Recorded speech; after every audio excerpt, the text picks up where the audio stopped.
Di antara penyebab hidup tidak tenang, ada kalanya dalam hidup ini kita merasa sedikit-sedikit gelisah, khawatir, dan tidak tenang hanya karena masalah sepele yang menyebabkan penyakit tidak tenang, yang akhirnya menjerumuskan diri pada hal-hal yang tidak penting.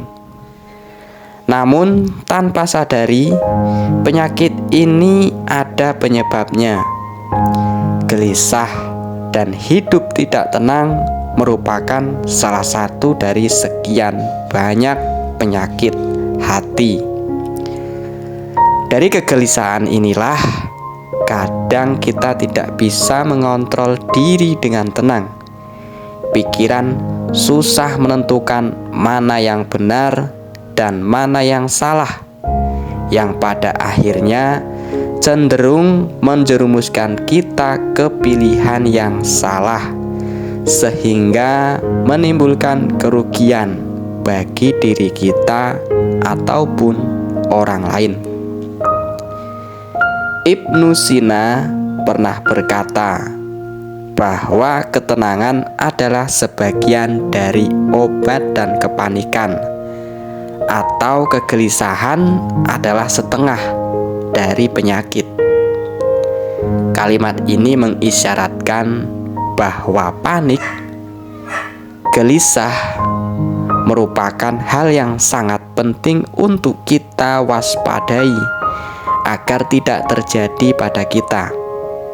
Karena seperti analogi Ibnu Sina yang menyebutkan kepanikan adalah setengah dari penyakit, seolah menjelaskan bahwa kepanikan dapat menyebabkan berbagai kemudaratan.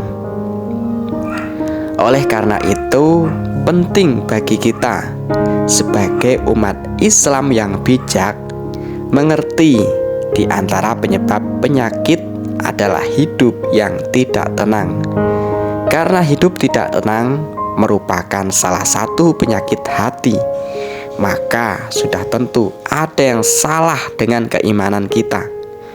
Menurunnya keimanan kepada Allah Subhanahu wa Ta'ala menjadi salah satu penyebab hidup tidak tenang. Kita merasa tidak tenang karena kita jauh dari Allah Subhanahu wa Ta'ala.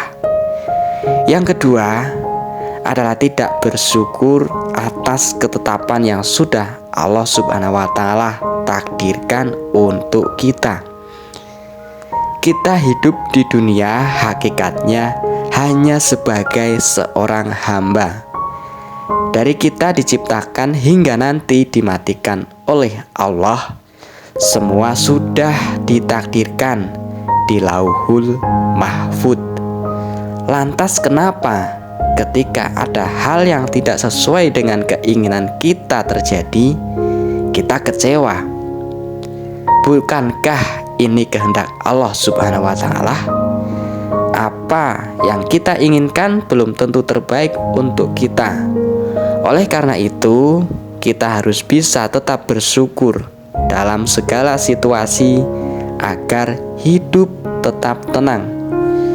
Yang ketiga adalah kurang sabar dalam menyikapi segala persoalan. Sabar itu adalah kebutuhan. Ibarat makan, kalau lapar, kita pasti butuh makan yang sesuai dengan porsinya. Begitu pula hidup. Ketika ada ujian atau cobaan dari Allah, maka sabar merupakan makanan yang harus kita sesuaikan dengan porsinya. Jangan sampai kita putus asa dalam menyikapi persoalan. Kita tahu bahwa Allah tidak akan membebankan sesuatu melebihi kesanggupan dari hambanya. Lantas mengapa kita putus asa dan tidak sabar dalam menghadapi ujiannya?